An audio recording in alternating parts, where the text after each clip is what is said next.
Hi there. So I'm going to be talking about the class attribute in Svelte. And what I mean by that is this attribute here, class something equals something, okay? And so just to be clear, this attribute is for toggling.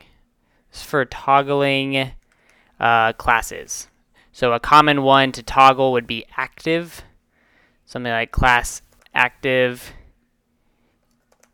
equals active. And you might do something like let active equal true, and then you would give it a style like active style is going to make you have a background color of red. And right now we can't see it because you need to give it some height and width, or just height. Okay, so I misspelled this.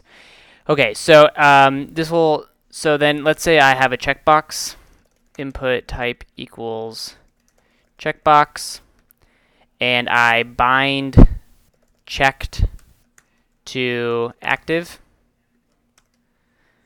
Okay, now this is going to toggle whether it's active or not. So I'm going to give it, normally it'll have a background, or I'll just give it a border so you can see it. Border, solid, black, 1 pixel.